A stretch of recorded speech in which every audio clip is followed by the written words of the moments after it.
Welcome to CTG Weekly with Marc and Andrei, a weekly podcast where we talk about an issue in games and whatever we're playing right now. This week on the podcast, we're talking about the increasing prices of video games. I'll be talking about World of Warcraft, and Andrei will be talking about Legends of Runeterra. Stick around.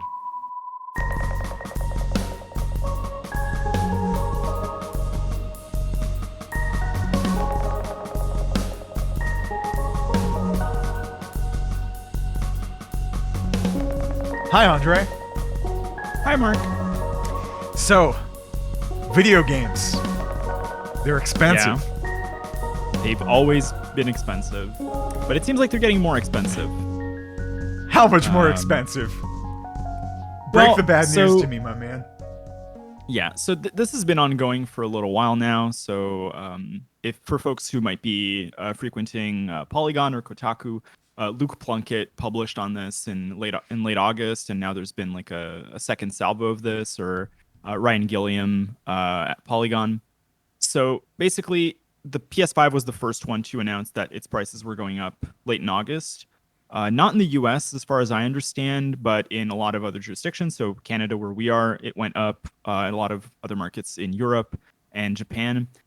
I think the general price hike was somewhere around like $50 to $100, depending on where you are for the console. So, mileage may vary. And today, the announcement was from, not today, yesterday, sorry. Phil Spencer, so the CEO for Microsoft Gaming, announced that the prices for the Xbox are also going to go up. And this dovetails, I think, into a bigger question. Like the consoles are going up, yes, but games are also going up. So I don't know if folks have been looking at this, but premium titles like God of War or Skull and Bones are up about $10 Canadian across the market, which I'm pretty sure is also equating to increases in prices in the US. Yeah, so they're going from, in Canada at least, from $79.99 to $89.99. Mm-hmm. Is that correct? Yeah. Plus tax. Plus tax. So we've pretty much broken the, like, buying a premium game is now over $100 Canadian, which if folks aren't aware, like, minimum wage in Canada is not that much higher than minimum wage in other countries. So it's not like the games are super affordable right now. And we are seeing sort of a historic inflation crisis in Canada, and a lot of places in the European context as well that are having a really tough season in terms of energy costs and rent and a bunch of other issues that you can name. So yeah, what do we do with this? What do we do with this? Here's my first question about this. Is this price increase going to stop us from buying more games? So I think for a lot of players, this is probably going to be the difference between buying a few big games or buying many smaller ones. It's kind of going to be like pooling your funds for that one game that you've really been looking forward to for a long time. And I don't expect that this means that people will play less games. I think it means that there's going to be a shift in the profile, like the economic profile of games that people are playing. I can imagine something like playing a very good for your value, free to play game with some microtransactions as something that you can keep coming back to. So we talked about Destiny last week.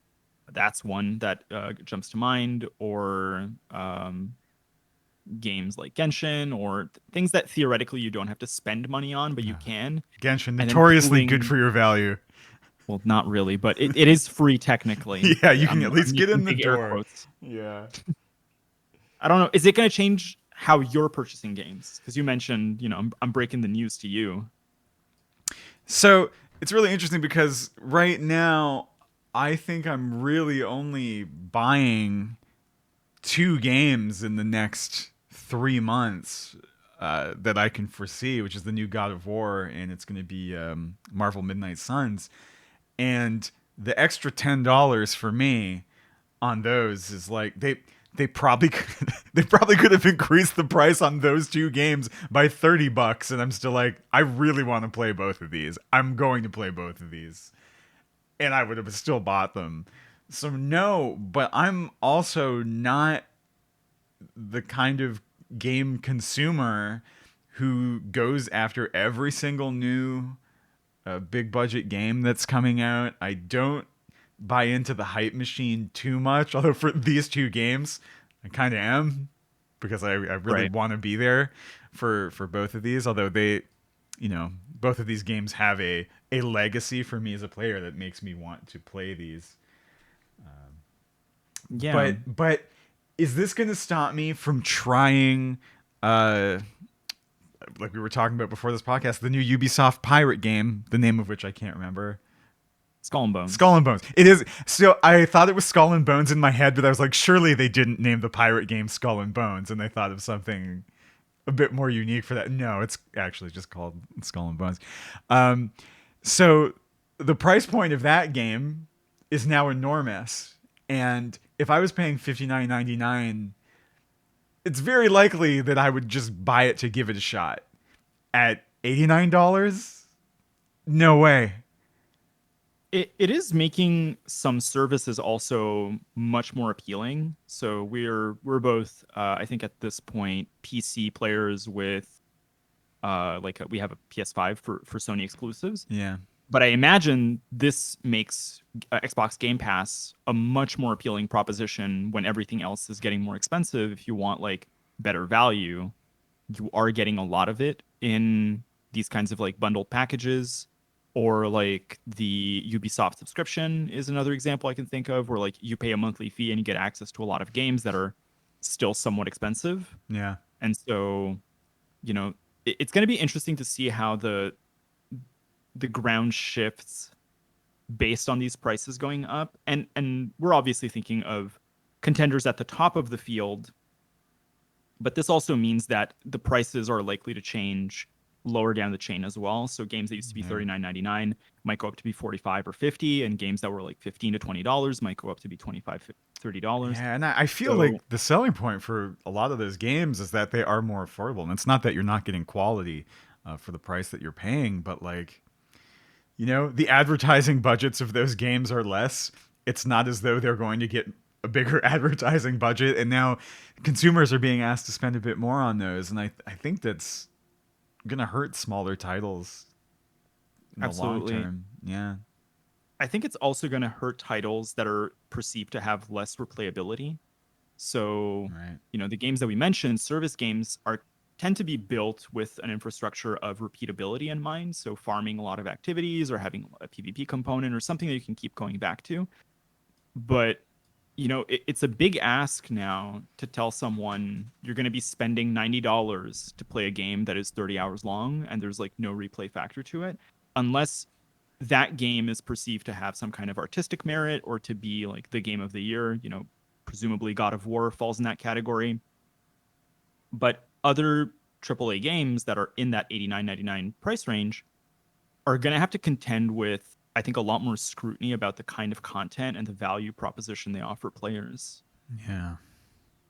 Yeah. There's also, so I've been for a long time a huge advocate of Steam's refund policy, and just to disclose some of my own personal use, I basically have like a floating $60 that lives in my Steam wallet that lets me just try new games, and if they aren't very good or not for me, like Steam very generously refunds you if within 2 hours you're like, this is not where I'm at, right? And so it lets you try a lot of things. If you're a console player, actually, I don't know. I haven't messed around with any Microsoft products in a really long time, aside from Game Pass a couple years ago.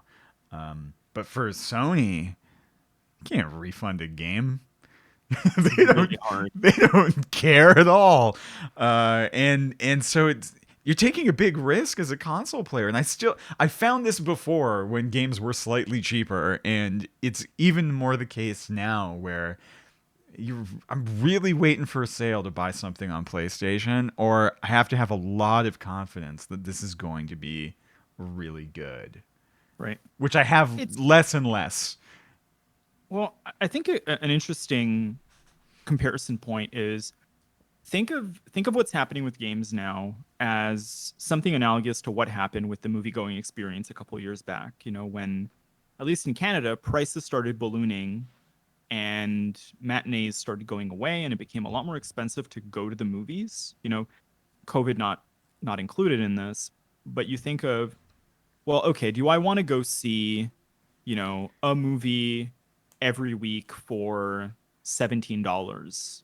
Or do I go see the one that I really like once every month or so for $29.99 and I get the assigned seating and I get the better seats and all this?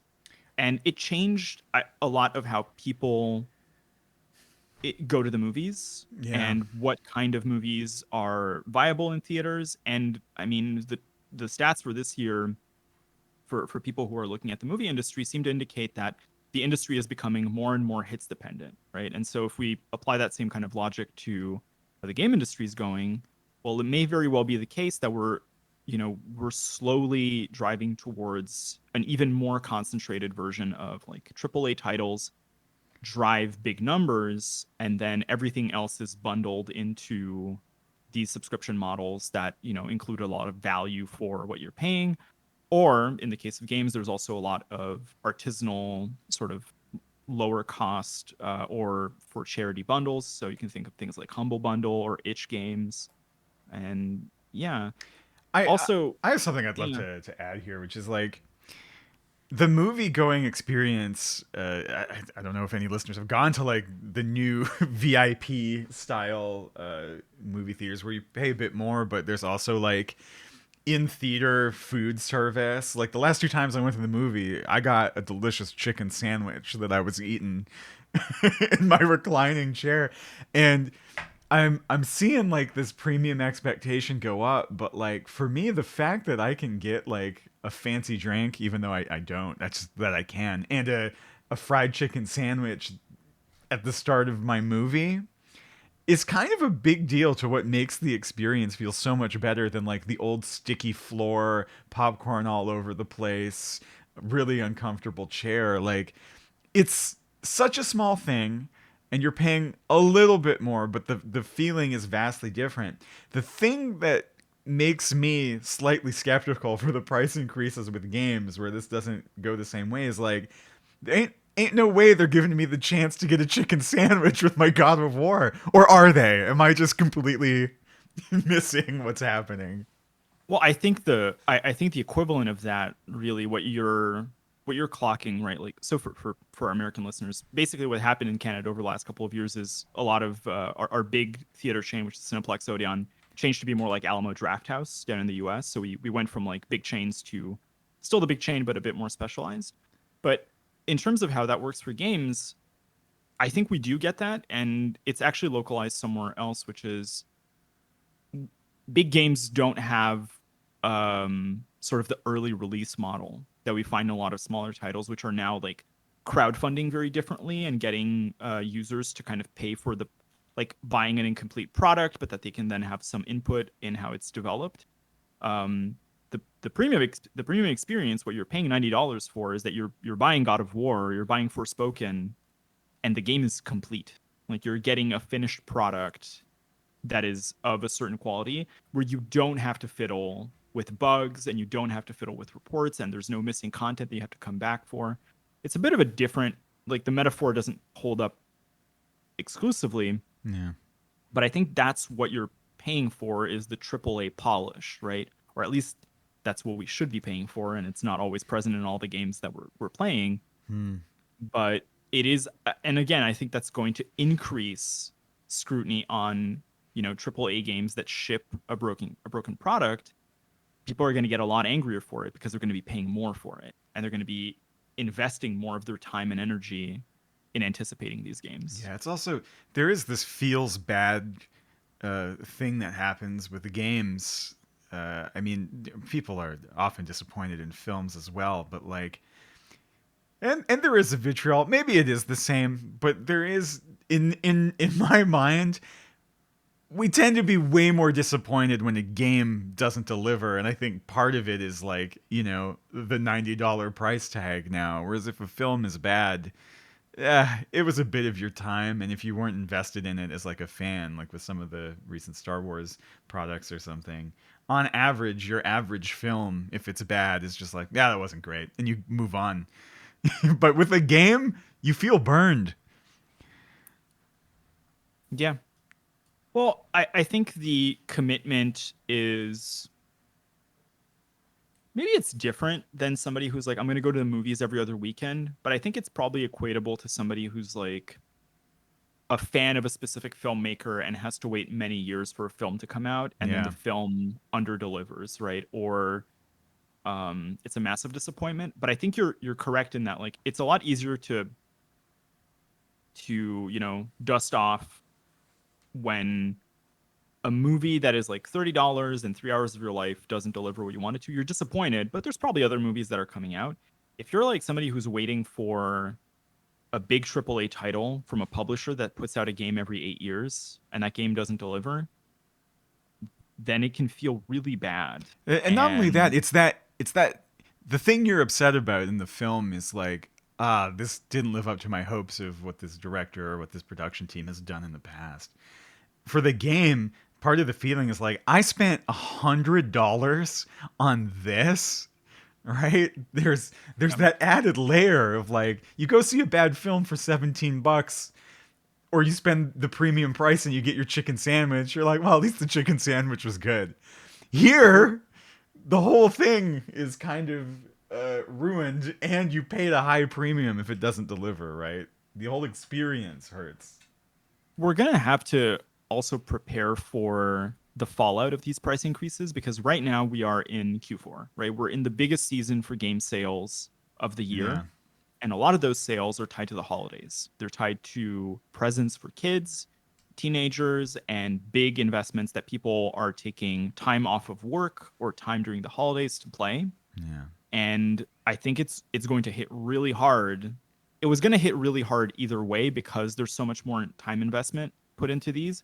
But if the prices are also going up, it's just going to increase, and that's going to make shipping games, I think, more volatile for the future.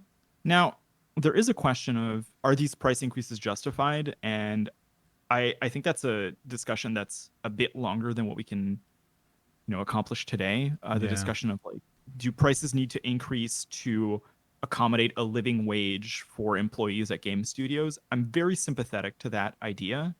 Mm. I'm a bit skeptical that the increase in working conditions for those employees has to come out of the pocket of the consumer and not in restructuring the exorbitant bonuses that are given to company CEOs every year. Yes, repeated ad nauseum across all industries. Correct. But, the discussion of, what was happening in the summer to Activision Blizzard and the kind of bonuses that were happening at Infinity Ward as well. And Yeah. this kind of stuff it's not new, but I think it pops back up every time there's a price increase that gets trotted out, sort of saying, well, the economy's doing badly, or, we're inflation's high, so we need to change the prices, and consumers have to accept that it's for the good of the company and for the good of the craft that they love. Yeah, I to me again that's like a political line, and I don't know. I think it needs some severe scrutiny before we can really say like, oh yeah, this price increase is because it's helping workers in the industry. I doubt it. I don't think that's where the bucks are going here. Not in any large quantity, but I can't say for sure. I think it's just a thing to keep in mind when you're reaching into the consumer's pocket for additional change.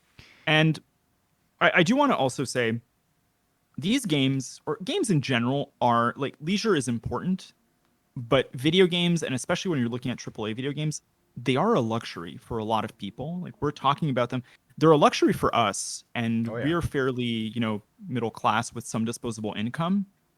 there are a lot of people who cannot afford games like these. And so the onus of buying the right game, especially if you're like a single income household and you have kids, this stuff really hits hard when the game is bad, because you and I can rationalize it, and say, well, the game is not what I expected, or went poorly at such and such level, or maybe it'll be better with patches. But when it's December 25th and a kid opens a game that cost $100 and doesn't like it, that's a lot harder to explain to that child on that day that the game is not good and there's not enough money to get another one, and that's just life. And that's going to cause a lot of grief and a lot of stress for folks. And so, in the context of everything getting more expensive, games also getting more expensive does make sense, but it is going to hurt a lot for those situations where the general cost of living is a factor for folks. Yeah, and then you think on any holiday break, if that game is bad and that kid, they were really looking forward to having that time off to play something and the game's not good, always go back to Fortnite if you took the time off. Back to the point of service games that are free to play are going to dominate in an ecosystem that is more volatile. Yeah. Well, that's yay price increases. That's where we're at. So the back half of these is always us talking about games that we've been playing. Sure so is. What have you been up to, Marc? So since our last discussion, I asked the question, would I be playing Overwatch next week? The answer is no. I picked it up a few more times since then and then completely dropped it, and have seen quite a big chunk of the fan base turn on the new monetization model that they've put in, and I think that game is probably experiencing a pretty severe drop off, although possibly not unexpected, because the pre-patch for the new World of Warcraft expansion, Dragonflight, just came out this week, which you would have to expect is going to move some of your players back to a different one of your own products. So maybe hashtag they knew. I don't know. But yes, I'm playing WoW. I'm playing the WoW pre-patch right now. How's it going? How's it going? What is, for people who are not playing World of Warcraft right now, what is a pre-patch? And yes, what's changing? Indeed. So before each expansion, usually a month, give or take, before the new expansion hits, which is where we're at almost exactly from today, they put out a large patch that sets the groundwork for most of the systems changes that go into the game. So while you're missing a lot of the new content, like new zones, new activities, a lot of the class changes are put in place now, so you can get a sense of how the classes and the characters feel differently from one expansion to another. This year's really interesting because they have kind of gone back to their old school character customization system, the talent system, which they changed around 2012, I think, with the release of their expansion Mists of Pandaria, the Panda expansion. They simplified all the talents because they believed that in the old school talent trees, which were these fairly large trees that you got to put your points into as you leveled up and you had tons of choices, they were like, this is an illusion of choice. And so we're going to simplify this. So every 15 levels or so, you're going to get to choose one thing out of 3 options. And this is what the real choice is. And that was never really received super well. The illusion of choice argument being true still carries among the player base. And I mean, not to spoil it too much, I still think it somewhat holds up, but it kind of doesn't matter, because the choosing one thing between 3 things versus having this really big expansive tree, like, the tree feels more fun. And this is super subjective, but like, it's a podcast, it's going to be subjective, but like, the trees feel cool, right? Like, this is a return to form in some way, even if it's an illusion. A lot of things are an illusion, and the illusions feel great. So I'm having a great time exploring these new talent trees and seeing what they do to the game. Yeah. Right. So I remember when they changed from the old talent tree system to that streamlined, every 10 levels, one out of three choices Yeah. model. One of the arguments for doing that was that it would be more accessible to new players Mm-hmm. who would have a much easier time navigating how those trees were built. Yeah. And then over time, they modeled or they modulated a lot of that basic skill tree by adding, what has now been termed sort of borrowed power, right? Yes. So they would give you a weapon, or you would ally yourself with some faction, which would give you additional talents or additional skills, or a weapon that had its own skill tree and stuff like that.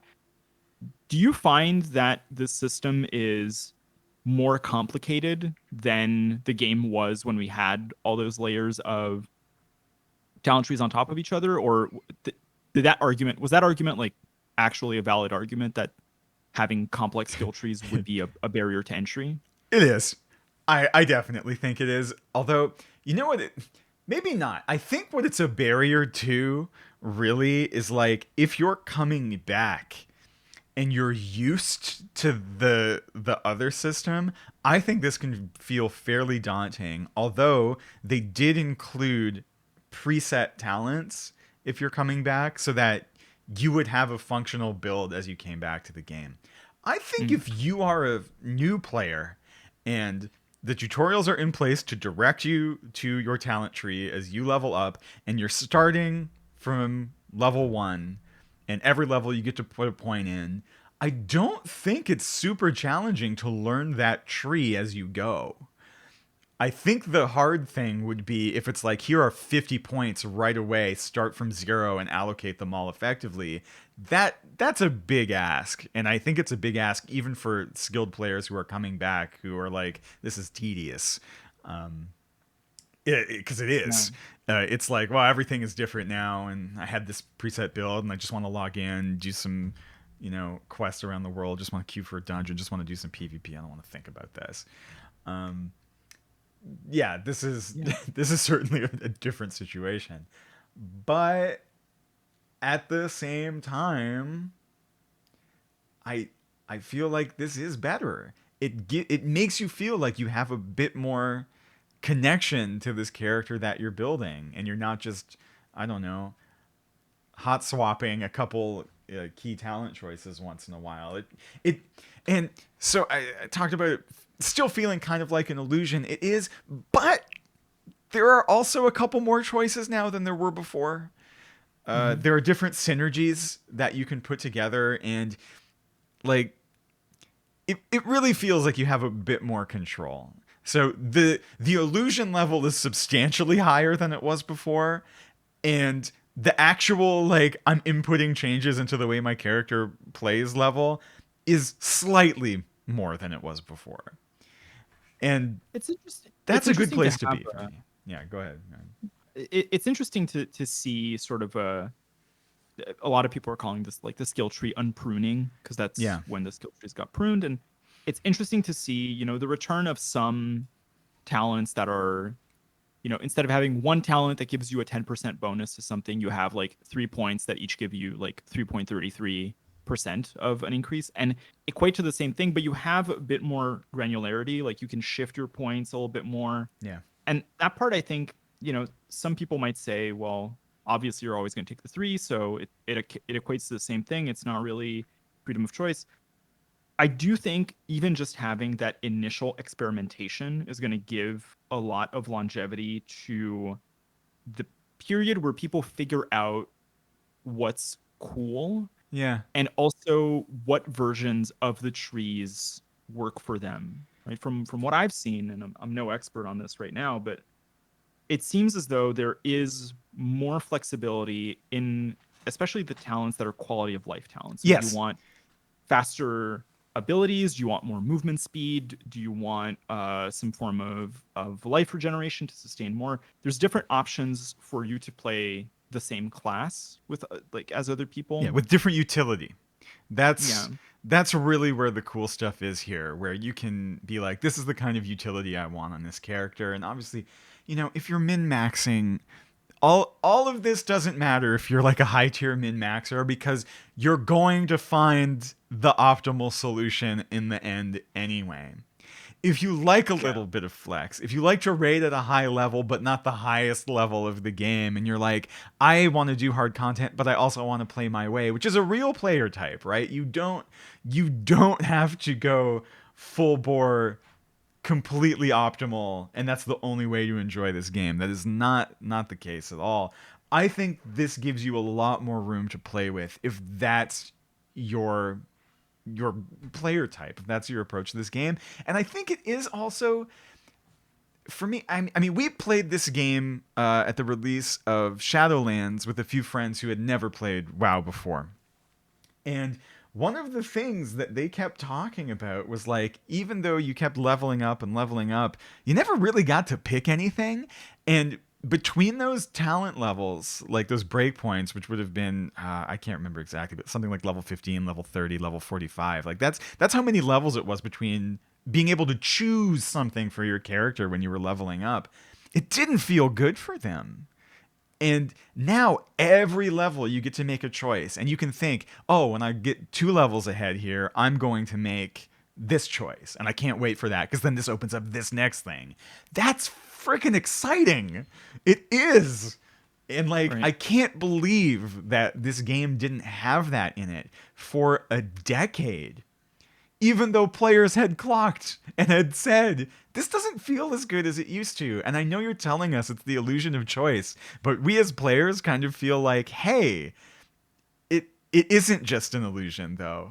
It actually does a real thing, and we feel a way about it. And I think this is an important thing. Like, there's a lesson here of like, don't just you don't just have to rely on the science of it like being an illusion of choice if you math it out.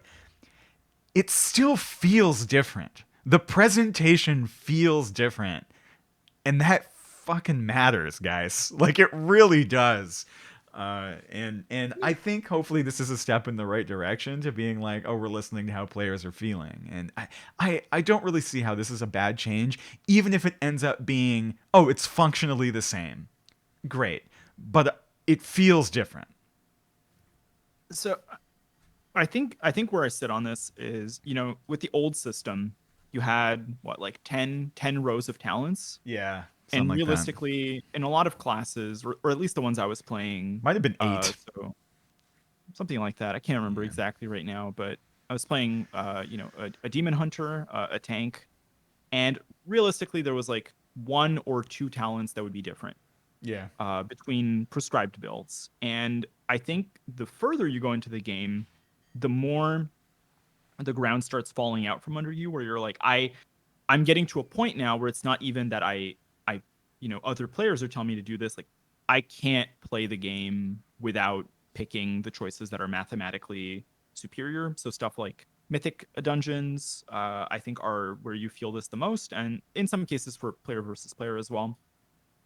I think where I'm going to land on this is, if at the end of this, in a 100 talent build, 20 points can be allocated to other places, like it's completely free, Yeah. it's going to be theoretically the same, but because the points are more granular, you're going to feel a lot more choice in where you can put them. And so even if it ends up being, math wise, kind of the same, I think it's still a net gain, because I can be like, I will take the talent where I have 15% more movement speed out of combat because I just want to be a bit more comfy when I'm like doing quests and I want to chill out. Mm-hmm. Or if there are 2 builds where, the way I interrupt spells is marginally different and I prefer one to the other, just being able to say, I prefer that because, for example, I don't like ground targeted abilities. I have some sort of spatial issues when I play these games where it's really hard for me to also pay attention to the ground as I'm moving in a 3D space. And so I like things that are omnidirectional, even if they're slightly less efficient. Mm-hmm. And I think a lot of players are going to have this. We're going to say, okay, so the best option is this. But what if the option that's fun for me is 5% less good as opposed to it being completely unplayable, Yeah. I think that's going to go a long way to keeping players around who are just going to feel like they have more agency in the kinds of characters that they can build. Yeah, for sure. So that's my hope, at least. Yeah. Uh, I think it's fantastic, and I'm looking forward. I'm very excited for what's coming next in this game. I hope the expansion is good. I you know I haven't played this game very passionately since they made those talent changes. Not because of those talent changes exclusively, but there was kind of a philosophy shift, and I've since then, in those 10 years, have wanted to like this game again and again. And I have more of a fondness for it than a strong love or, or appreciation for it right now. But in this moment, with these initial changes, I'm at the place where I'm like, maybe this game is going to be what I remember it for. Maybe it's going to make me feel similarly, and I'll really dive back into it. And I'm kind of hoping that's the case because I miss it. I really do. But I'm not going to get my hopes up. But I'm going into this with some positivity. My final question for you on World of Warcraft is, Yes. for people who are listening to this, any class recommendations based on either what you've experienced or what you've seen from the pre-patch? I really don't know. So I was leveling a warlock from level 1 just to mess around a bit. It's the only class in the game I never had at max level. And so I was playing around with it. I got it to level 50, which is the break point before the Shadowlands expansion, the last expansion. And that's when the pre-patch dropped for that character, and the spec, the micro class inside the class that I was playing, demonology, it isn't very good right now, I guess. And without it getting substantial changes before release, it's not going to be great. So that's sad because that's probably the thing that I was most looking forward to playing. But really, I'm just playing around right now, and so I can't recommend anything. Although I'm probably not going to keep playing that warlock. So, you know. Maybe an anti-recommendation is recommendation enough. Yeah, my general advice would be play what you think is fun. Unless you're a competitive player, then play what's good, because that's what you want to do with the game you're playing. Right. But yeah, my hope. Do I have a hope? My hope is that the damage monk class is good. Windwalker. I think they're so cool and extremely fun, and I want them to be good. And so that's what my hope is. Crossing my fingers that they don't demolish Marksmanship Hunter. Well, By the you time can it never releases. tell with this stuff, and this is why it's always hard to pick, is because until the last changes are in, and even then, from patch to patch, you never know where you're going to end up. So I think it's a bit of a trap to have your heart set on a specific class or a specialization inside that class too much, because the balance job can never be perfect. It can often be better than it is, but it can never be perfect. It's a very hard thing to do, to balance a game like this. But it's a shame because I would really like to just be able to play the one thing I want to play for flavor, and that's not really the way these games work at all. Yeah. But keep an open mind, as in life, I guess would be my answer. Much like wanting to pick a particular character class and stick with it, in card games, you can't pick a particular deck that you want to play for flavor and stick with it either if you want to be doing super great. Which is our segue to what you're playing these days, Legends of Runeterra. How's that going? Bad. Oh no! Well, okay. I should contextualize this by saying the game, I think, isn't doing terribly, but I think I play in certain spaces or contexts that make me feel like I have to make certain choices. So for players who don't know, Legends of Runeterra is the League of Legends digital card game. It's a collectible card game. There's no trading, and it generally has, I think, a fairly accessible free to play structure. But I've been playing for so long that I've long since passed the point where I have to hold on to cards or wild cards. Like I have way more than is necessary to make cards, I think, for the next like 2-3 years. But what changes is what decks are good and what kind of meta you're in. And right now, the current expansion, which is the Darken Saga Part 2, the Domination one, they've released a couple of new characters, and one of them is based around the random generation of spells and duplicating spells that are below a certain cost. What character is this? This is Seraphine for Okay. League of Legends player, a notoriously beloved and not at all hated character that has translated into a different kind of dislike in this game. But they've also released Vayne as a sort of power crept, very aggressive hero. So even if they nerf this one hero, there are questions about like, is the game getting power crept? What's happening to the original card pool? The game's in a bit of a strange in between space. So Worlds is coming up soon, and there's like no competitive season for other players to really play. Basically, we're in the same season until February, I think, is the next seasonal tournament. Okay. And so it's a very long time. Patches for game balance are very slow generally. I mean, okay, I shouldn't say they're very slow. I find them to be slow. Generally, we get the way it works is we get a new set, and 2 weeks later, nothing happens because there's a 2 week holdover cycle on submitting patch notes because these games are on mobile. Apple requires all patch notes to be submitted 2 weeks beforehand. And so about 2 weeks into the beginning of an expansion, you get the first patch. And so since developers generally don't want to be, a bit trigger happy with buffing or changing cards, they will only include bug fixes and some like back end game stuff in the first patch. And so that ships a month in, and then you have another 2 week wait period where they just collect data and then they patch. So realistically, if a champion comes out way too strong, with some very rare exceptions, you're kind of stuck in that game state for about 2 months. That's a long time. That is a long time, especially if you're playing a lot or if you're playing against other players. It can feel very bad.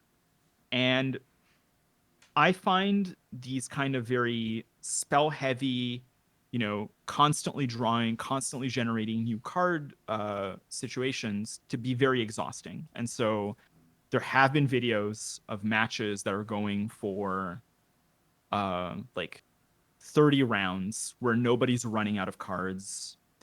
It's the game is so geared towards constantly drawing and creating new stuff that it is exhausting.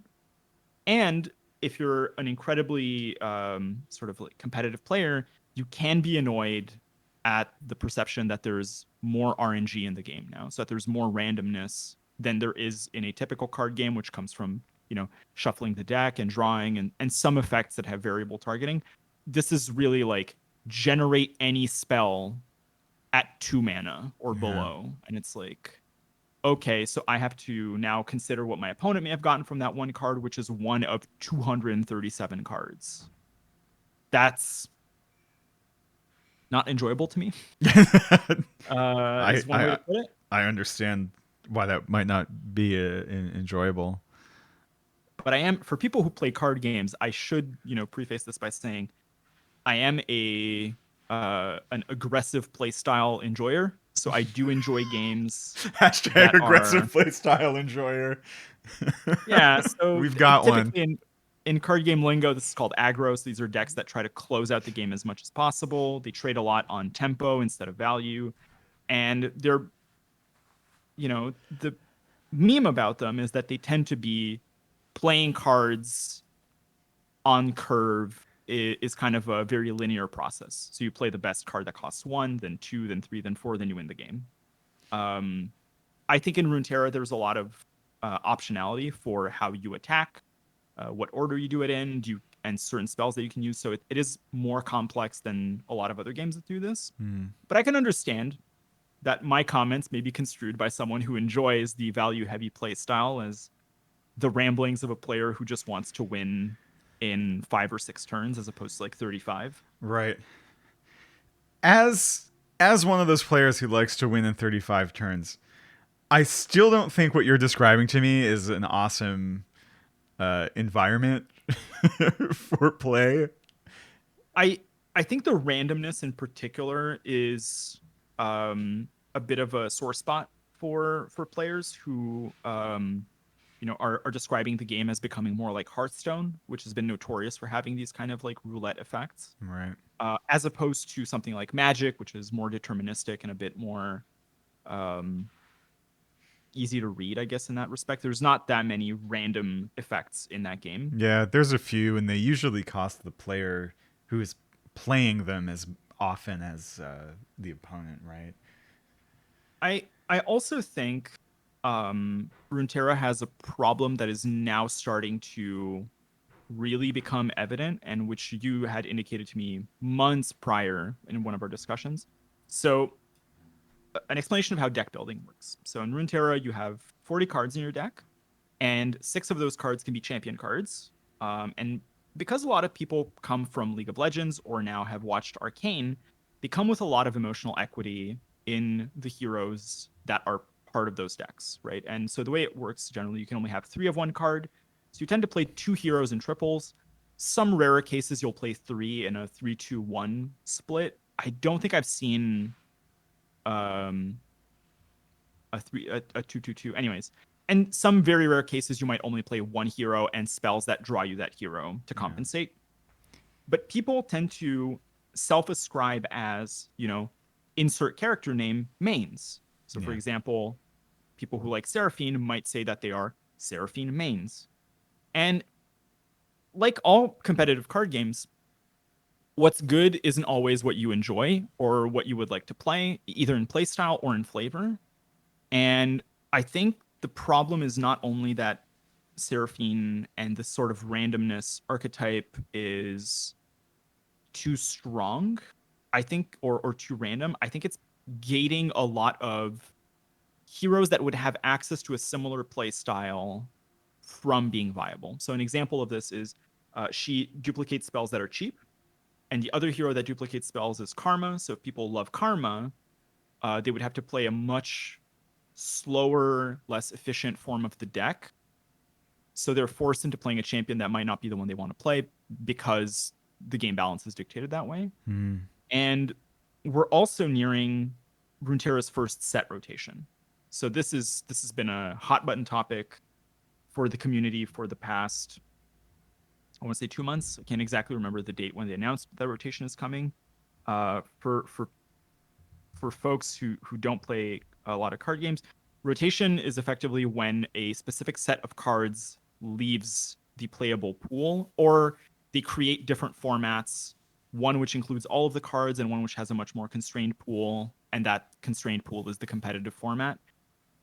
Runeterra has released few sets, but a lot of heroes, and so they've opted for a curated rotation list. So they are curating specific champions, and it's unclear how many cards they're packaging together with the champions that they're rotating. And so there's cases where only a champion will rotate, but not their cards, which is weird because they're usually built to be highly synergistic with certain archetypes. That is a strange choice. Or they're going to be rotating entire archetypes together to sort of redesign them and re-implement them in the game. As you might imagine, players who really love specific heroes, like Twisted Fate is number 1 on the rotation list, are angry that Twisted Fate is leaving because they really like him, they really like his play style or his aesthetic, and they're sad that that character is no longer going to be available in the game. And it has sparked a lot of for and against discussion. Some players are saying, well, yeah, he's rotating from competitive, but you can still play him in the other Eternal format. The response to that seems to be, well, that format is dead, so I don't really care. I play competitively for me, that character no longer exists in the game as such. And so I think there's sort of we're at an inflection point right now where the game I think is transitioning from what I would say, its early years, so the first 2 years of release or so, and its growing pains to get to a fully realized region map and a selection of champions that is kind of evenly spread out. And now it's contracting. And that's going to open some space for design, but it's also going to make some people angry. I confess, from what they've announced in rotation, the heroes that they're rotating are heroes I dislike. So I'm not smarting from this. All right. But I might email you in like a week and tell you that they're rotating one of my favorite cards and be very sad about it. So Yeah. I am a hypocrite in that way. Is there any news about a limited format that is different than the one they currently have in the game coming to this game? Because I am a limited card player, so I like a format where you open packs and you build a card from a limited pool, and then you compete with other players like that. That's really like draft in Magic. Yeah. I was not a fan of what Runeterra's limited offering has been in the past, but I do, in theory, like the game. I just wish there was a format that really was for me in there. So it is getting reworked. So the format you're talking about used to be called Expeditions, which was like a bucket format. So you would pick a champion and then you would pick a second champion fairly soon after the first one, and you would pick from buckets of cards. They would give you like three choices of three cards together. And so it was like very limited, and often they were telegraphed to have some kind of synergies. Draft in Magic is very different, right? You sit at, a virtual table with 8 other players and you pick from open packs, and It's there's art. a skill. There's a fluid nature to drafting and skill expression and figuring out how to build the best deck given what you see other players doing off of limited information. So we know Expedition's getting reworked because it was retired at the beginning of this year, and they have yet to announce how it's coming back, but it is on the list. Mm-hmm. It is also on a lot of top players lists. So, if you're listening to this from the Runeterra community, you probably have listened to the Mastering Runeterra podcast that has a seasonal winner, Majin Bay, and Canadian content creator Jason Florent, who talk about this stuff a lot. And Jason Florent, who has also been a Magic the Gathering, I think GP, like a Grand Prix top 16 player, has been a massive advocate for different formats. So for bringing best of 3 to ladder, for bringing tournament style formats to ladder, and for bringing limited to the game.